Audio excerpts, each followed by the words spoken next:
Hello বন্ধুরা, সবাই কেমন আছো? আশা করছি সবাই খুব ভালো আছো। তোমাদের ভালোবাসা আমিও খুব ভালো আছি। তো আজকে আমি তোমাদের সাথে পেঁপে ও ছোলার একটা রেসিপি শেয়ার করছি। তো চলো বন্ধুরা, সম্পূর্ণ ভিডিওটি তোমরা স্কিপ না করে দেখতে থাকো। আশা করছি তোমাদের খুব ভালো লাগবে। তো চলো আজকে রেসিপিটি শুরু করা যাক।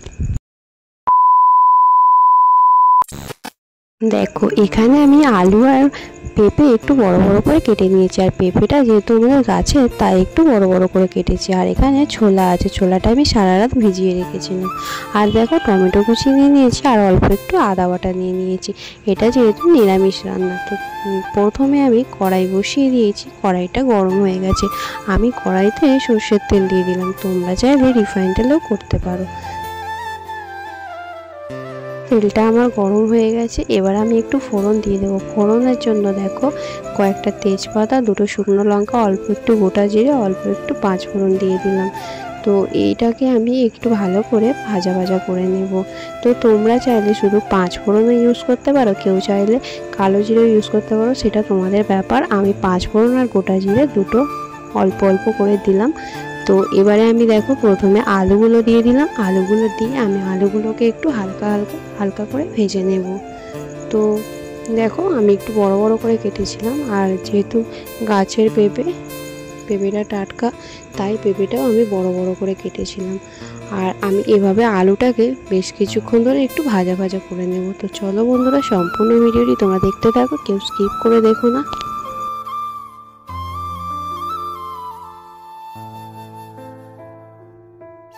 তো আলুগুলো আমি বেশ কিছুক্ষণ ভাজা ভাজা করে নেওয়ার পর এবারে দেখো, কেটে রাখা পেঁপেগুলো এর মধ্যে দিয়ে দিলাম। তো এবারে আমি এগুলোকে কিছুক্ষণ ধরে একটু নাড়াচাড়া করে নেব। তো পেঁপে আলু ছোলার এই রেসিপিটি তোমরা অবশ্যই একবার বাড়িতে ট্রাই করো। আশা করছি তোমাদেরও খুব ভালো লাগবে। এটা খুবই হালকা মশলায় আর খেতে খুবই ভালো। এই গরমের দিনে খেতেও খুবই ভালো। তো এটা লুচি পরোটা সবার সাথেই খুব ভালো লাগে। তো দেখো, আমি এভাবে কিছুক্ষণ ধরে একটু ভাজা ভাজা করে নেব। আর আমার চ্যানেলের সকল বন্ধুরা অনেক অনেক ভালোবাসা। সবাই এভাবে পাশে থেকে এভাবে সাপোর্ট করো। আমিও তোমাদের পাশে সবসময় ছিলাম, আছি, থাকবো। আর যদি কোনো নতুন বন্ধু আমার ভিডিওটি দেখে থাকো, অবশ্যই আমার চ্যানেলটি সাবস্ক্রাইব করে পাশে থেকো। পাশে থাকা বেল আইকনটি ক্লিক করতে ভুলো না।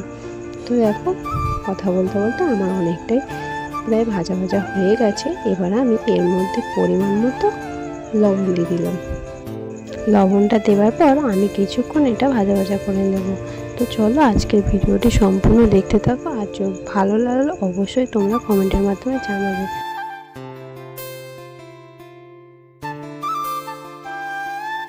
এটা কিন্তু খুব একটা বেশি সময় লাগে না। তো যাই হোক, দেখো এবার আমি ছোলাগুলো দিয়ে দিলাম। তো ছোলাগুলো দেওয়ার পর সব কিছু খুব ভালো করে কিছুক্ষণ ধরে আমি নাড়াচাড়া করে নেব। তো পেঁপে ছোলার রেসিপিটি তোমরা অবশ্যই একবার হলেও ট্রাই করো। আর যারা বানিয়েছো তারা তো অবশ্যই জানো যে এটা খেতে খুবই ভালো হয়। তো এভাবে কিছুক্ষণ খুব ভালো করে ভাজা ভাজা করে নিতে হবে। ছোলাটাকে হালকা ভাজা ভাজা হয়ে গেলে তারপরে আমি মশলা দিয়ে দেবো। তো চলো দেখতে থাকো। আর ভাজা কমপ্লিট, এবার আমি মশলা দিয়ে দেবো। দেখো, মশলার মধ্যে আমি এখানে 1 চামচ হলুদ গুঁড়ো দিলাম। আর এখানে দিয়ে দিলাম 8 চামচ লাল লঙ্কার গুঁড়ো। আর দিয়ে দেবো 8 চামচ জিরে গুঁড়ো। আর 8 চামচ দিয়ে দেবো ধনে গুঁড়ো। তো সব মশলাগুলো দেওয়ার পর আমি এটাকে খুব ভালো করে কিছুক্ষণ ধরে কষিয়ে নেব।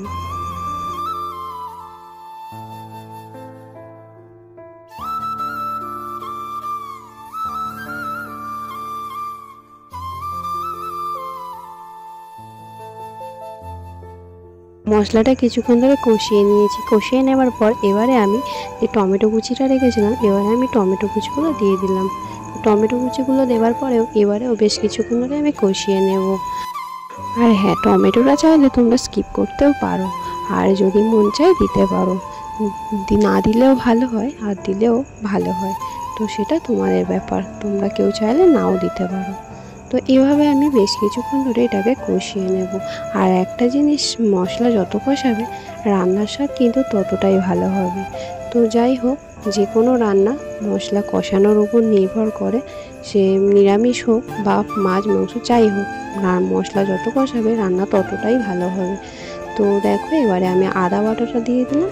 আদা বাটাটা দেওয়ার পর আমি অল্প কিছুক্ষণ একটু নাড়াচাড়া করে এটার মধ্যে জল দিয়ে দেব।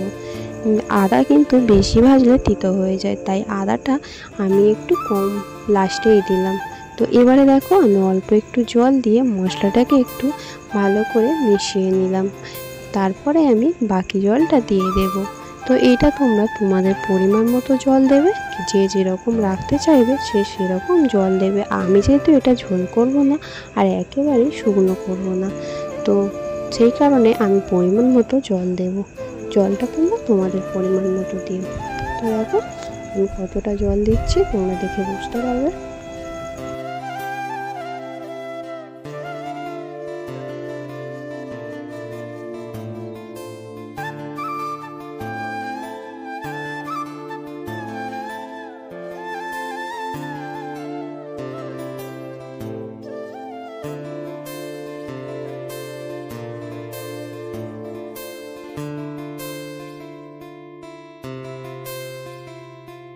জলটা দেওয়ার পর খুব ভালো করে একটু মিশিয়ে নিলাম। এবারে আমি একটা ঢাকনা দিয়ে ঢাকা দিয়ে দেব। দেখো আমি ঢাকা দিয়ে দিলাম। চলো কিছুক্ষণ পর আবার দেখা হচ্ছে। কিছুক্ষণ পর আমি একবার ঢাকাটা খুলে দেখে নেব আর এটাকে একটু ভালো করে মিশিয়ে নেব। তো দেখো আমি ভালো করে একটু নাড়িয়ে দিলাম, আর এখনও একটু বাকি আছে, তাই এটাকে আমি আবারও একটু ঢাকা দিয়ে দেব। আমার কিন্তু এটা একটু বাকি আছে, তাই আমি আবার একটু ঢাকা দিয়ে দিলাম। তো কিছুক্ষণ পরে আবারও দেখো আমি ঢাকাটা খুলে নিলাম। এবারে দেখো অনেকটাই কমে এসেছে ঝোলটা, আর আলু আর পেঁপে একেবারেই সিদ্ধ হয়ে গেছে। দেখো এবার আমি অল্প একটু সামান্য অল্প পরিমাণ চিনি দিলাম। এটা কিন্তু মিষ্টির জন্য না, এটা এমনি স্বাদের জন্য দিলাম। তো এটাকে দেওয়ার পর আমি খুব ভালো করে মিশিয়ে নিলাম। আর আমাদের গাছের পেঁপেটা এতটাই মিষ্টি, এতে মিষ্টি দিতে লাগে না, শুধু আমি এটা স্বাদ ব্যালেন্সের জন্য চিনিটা দিলাম। তো দেখো আমি খুব ভালো করে এটাকে মিশিয়ে নিচ্ছি। সব কিছু কিন্তু আমার কমপ্লিট হয়ে গেছে। দেখো আলুও সিদ্ধ হয়ে গেছে আর পেঁপেও সিদ্ধ হয়ে গেছে। তো এবারে আমি এর মধ্যে 1 চামচ ভাজা মশলা অ্যাড করে দিলাম। দেখো 1 চামচ ভাজা মশলা আমি এর মধ্যে দিয়ে দিলাম। এবারে এটাকে খুব ভালো করে মিশিয়ে নেব। তো দেখো এটাকে আমি খুব ভালো করে একটু মিশিয়ে নিলাম। আমার কিন্তু রান্নাটা পুরোপুরি রেডি হয়ে গেছে। তো দেখো ঝোলটা অনেকটা কমে গেছে আর সব কিছু সিদ্ধ হয়ে গেছে। তো দেখো খুব ভালো করে মিশিয়ে নেওয়ার পর আমি এবার এখানে অল্প একটু গরম মশলা গুঁড়ো দিয়ে দেবো।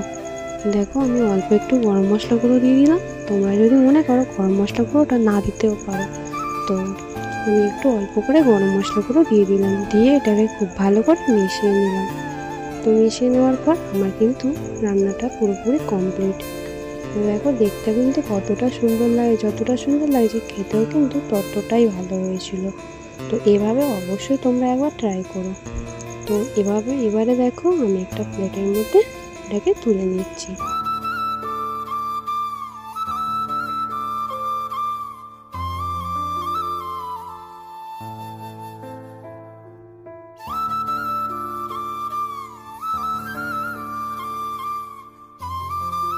আজকে আমার এই রেসিপিটি তোমাদের কেমন লাগলো অবশ্যই তোমরা কিন্তু কমেন্ট করে জানাবে। আর কমেন্ট করার আগে যদি লাইক না করে থাকো অবশ্যই কিন্তু লাইকটা করে দিও। তো দেখো আমি এবার প্লেটের মধ্যে তুলে নিলাম। তো কেমন লাগছে অবশ্যই তোমরা জানাবে। আর এতক্ষণ পর্যন্ত যারা যারা আমার ভিডিওটি দেখছিলে সবাইকে অনেক অনেক ভালোবাসা। সবাই খুব ভালো থেকো, সুস্থ থেকো, সাবধানে থেকো। আবারও দেখা হবে অন্য কোনো ভিডিওর সাথে বা অন্য কোনো রেসিপির সাথে। ততক্ষণের জন্য টাটা, লাভ ইউ অল।